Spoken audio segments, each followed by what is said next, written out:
las historias las puedes contar desde muchos sitios, desde el guión, la dirección o la interpretación. Entonces yo lo que siento es que lo que me gusta es contar historias y con eso reflexionar sobre los vínculos, sobre la sociedad, sobre lo que me inquieta. Yo me llevaba la cámara a los rodajes en los que estaba como actriz y rodaba making of y los editaba en mi casa. Y no sé, me inventaba historias dentro de los makings. Y bueno, tuve trabajo de actriz continuado, hubo un momento donde no fue tan continuado y estuve como casi 2 años sin trabajar. Y ahí pensé en escribir un guión de un corto, porque sentía que mi pulsión creativa y de contar historias no desaparecía. Y dije, bueno, pues si yo como actriz, cuando me llegan guiones, a veces digo, pues esto sí, esto no, esta historia no me interpela, esta sí, voy a ver cómo es escribir un guión, ¿sabes? Que debe ser algo muy difícil. Evidentemente descubrí que era muy difícil y escribí mi primer corto y lo rodé, lo dirigí y ya eso fue como un camino sin vuelta atrás. O sea, yo recuerdo lo que sentí el primer día de rodaje y recuerdo el primer plano que rodé. O sea, lo recuerdo todo perfectamente y es que recuerdo sentir una adrenalina y, ostras, y una pasión y unas ganas que en rodajes como actriz no había sentido.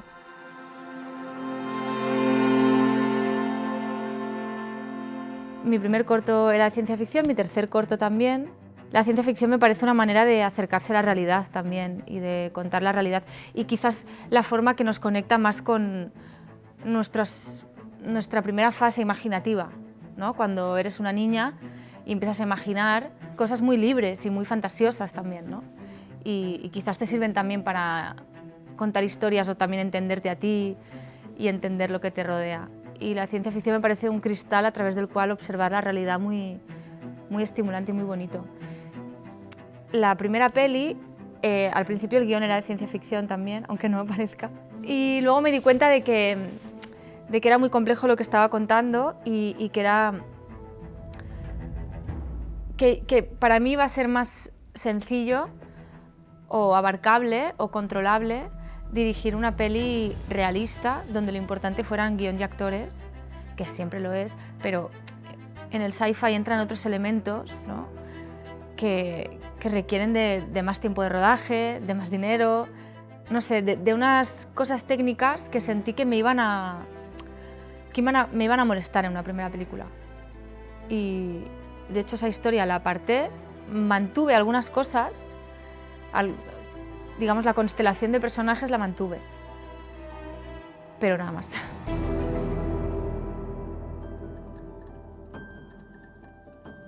La peli se enmarca en mi crisis de los 30, yo creo. Debería tener 32, no lo recuerdo muy bien. Pero sí que habla de ese momento vital donde, por lo menos en mi generación, había ese sentimiento de la vida iba a ser de una manera que luego no es. Claro, tiene muchas cosas, tiene un personaje con discapacidad, tiene, pues sí, esta mujer que está en búsqueda de... Me han dicho que es ser normal y no tengo muy claro que quiera serlo. Que además, luego cuando estrené Vida Perfecta, dije, bueno, tengo un tema con esto, está claro, porque en realidad la serie se podría llamar Requisitos para tener una vida perfecta, ¿no? Yo creo que en Requisitos el personaje es más friki, claramente, ¿no? Y hay algo más indie, más pop, más naif, porque además era una peli que yo quería, siempre quise que fuera una peli que pudiera ver toda la familia junta, que fuera como para todos los públicos, que fuera muy blanca. Y Vida Perfecta, pues bueno, sigue siendo ¿no? una historia luminosa, pero no tan naif.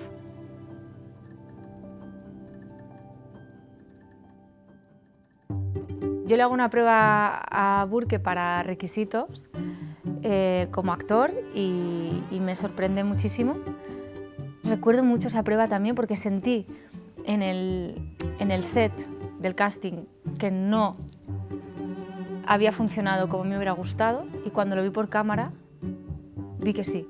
Porque Burke y yo tenemos una cosa que, aparte de que nos llevamos muy bien, que somos amigos y que nos queremos mucho, en ese momento no, porque no nos conocíamos tanto. Pero tenemos una cosa que por cámara hay mucha química.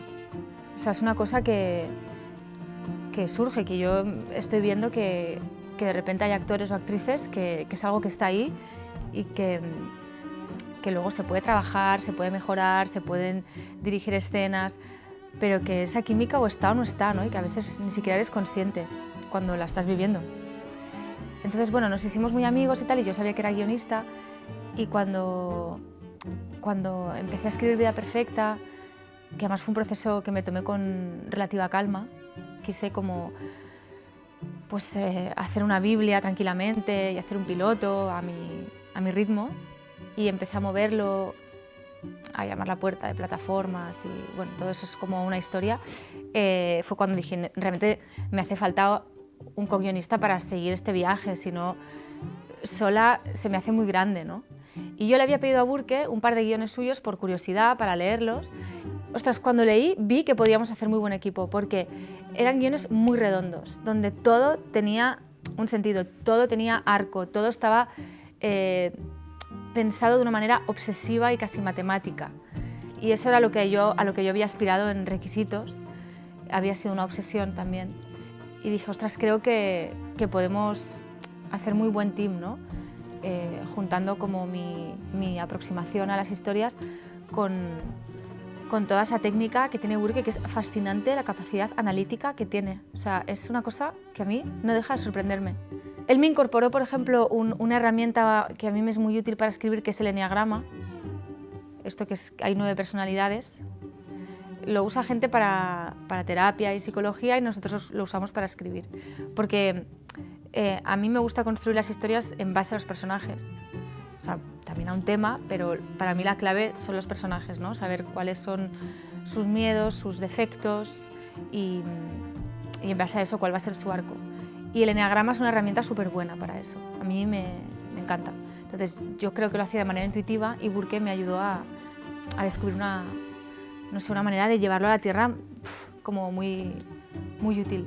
Y con Burke, como los dos somos muy caóticos, o sea, somos muy responsables y muy caóticos a la vez. Entonces eso también ha estado muy bien y somos muy obsesivos. Entonces yo creo que yo sí que necesito a alguien que sea tan obsesivo como yo, creo, para no sentirme mal cuando diga, esta trama está mal entera, vamos a empezar, ¿sabes? Y bien, y muy bien, y nuestra amistad pues ha ido reforzando también, eso también ha sido bonito en el proceso de escritura.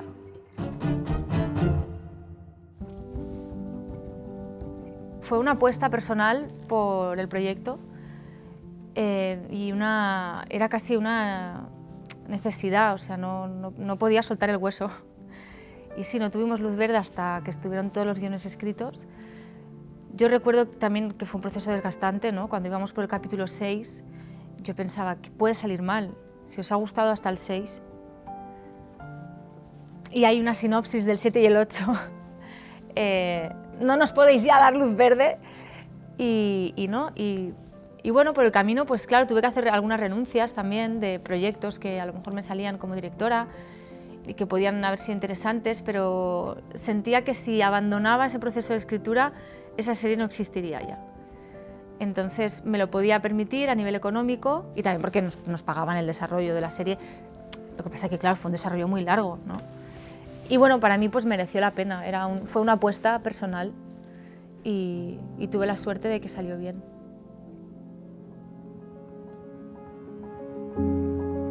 A mí me gusta mucho escribir, pero es que escribir es durísimo. Es estar en el desierto, ¿sabes? Y hasta que te encuentras con una fuente de agua tienes que pasar mucho calor, tragar mucha arena, ¿no? Y es muy bonito escribir, ¿eh? Pero insisto, es muy duro. Y dirigir también es muy bonito y también es muy duro, pero claro, ya tienes algo a lo que agarrarte, ¿no? Ya no construyes desde la nada, construyes desde un guión. Entonces, para mí ha sido una experiencia muy chula poder dirigir algo que alguien ya había pasado por el desierto por mí y yo no tener que ir al desierto con esa persona y ya quedarme en el oasis plantando la cámara. Y ha sido muy estimulante, he tenido mucha química con la showrunner, Keka Halvorsen, que es una tía que viene ya de años y años en Argentina, ha hecho de todo, o sea, un montón de series y pelis. Y este era, digamos, el proyecto que más se salía de del paradigma normativo argentino. Y era casi un milagro que en Argentina, Argentina es una industria maravillosa, pero también muy masculinizada, no solo en cuanto a equipos, sino también en cuanto a temáticas, guiones, con un movimiento feminista muy fuerte, pero en cambio con mucho machismo en la sociedad y muchos feminicidios. Es muy sorprendente esta dualidad constante.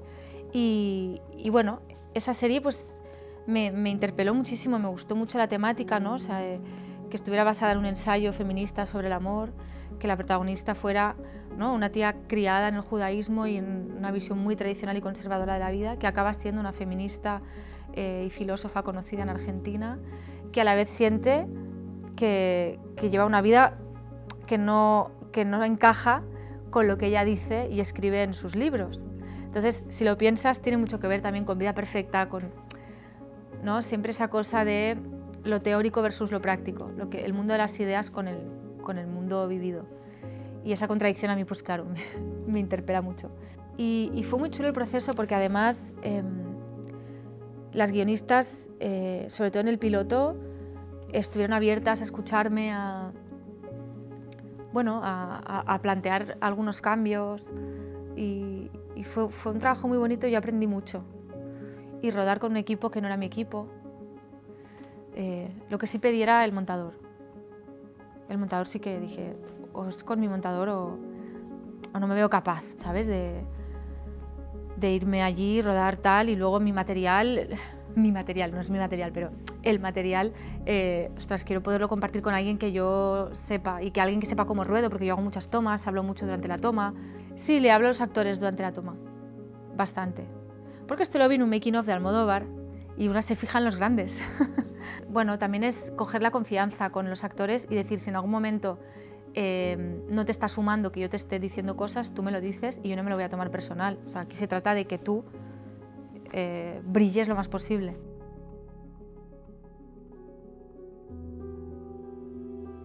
La serie con la que estoy ahora, he empezado a escribir los 3 primeros guiones con Almudena Monzú y ahora los siguientes 3 no sé si los escribiré yo sola o si a lo mejor entrarán co-guionistas en capítulos sueltos. Está eso en proceso de concretarse. Pero es un proyecto que me ha tomado mucho tiempo, me documenté mucho. Es una serie que pasa en un contexto de una colla castellera, en un pueblo de Tarragona, donde un supuesto abuso entre preadolescentes saca a relucir los tabús en torno a la sexualidad y más temas de los adultos a su cargo. Para mí la serie plantea muchas cuestiones. Una principal es el tabú, el peso del tabú en las familias y en la sociedad y cómo el tabú pasa de generación en generación y cómo el hecho de que tú creas que lo mejor para tu familia y tus hijos es tapar algo y no contarlo porque les va a generar más trauma hablarlo, seguramente no, seguramente que haya ese tabú flotando por ahí es algo que está latiendo por debajo, ¿no? Y tarde o temprano va a acabar saliendo, si no es en esa generación, en la siguiente. Entonces estoy en un terreno nuevo y bueno, estoy pues ahí sufriendo, disfrutando, buscando, pero también ese es el reto para mí, yo creo, ¿no? Como lanzarte a hacer algo que no sabes cómo se hace. O sea, yo no pienso en si va a ser un éxito, si no, si le va a gustar a la gente, si no, si la gente que va a pensar. O sea, no, yo solo estoy obsesionada por conseguir plasmar todo lo que quiero plasmar en esa historia.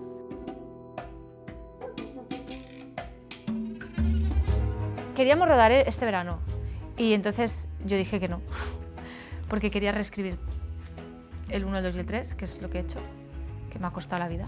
Y que el guión, es que si el guión no está bien, no hay que rodar. O sea, el guión tiene que estar y hay que darle las vueltas que haga falta, porque lo que no esté en el guión no se va a solucionar en el rodaje, mágicamente. Porque de repente una gran interpretación, ¿no? Porque va a venir Meryl Streep y te lo va a arreglar. No, Meryl Streep también necesita un buen guión. Hace falta cuidar los guiones y dar tiempo para que los guionistas y las guionistas le den vueltas a las cosas. Y a veces siento que hay como unas ganas de tener el material para rodar ya y eso a largo plazo es malo para el proyecto, ¿no? Entonces a mí, yo qué sé, productores de España, si estáis viendo esto, Dad tiempo a vuestros guionistas y dinero para que hagan versiones y versiones de guión y den vueltas, porque es que si no se lo van a comer los directores en el rodaje, porque nada que no esté bien en el guión va a estar milagrosamente bien en el set de rodaje. Así que no hay que correr. Yo soy de las que piensa que hay que madurar las cosas, y las segundas temporadas o terceras temporadas de series, lo mismo.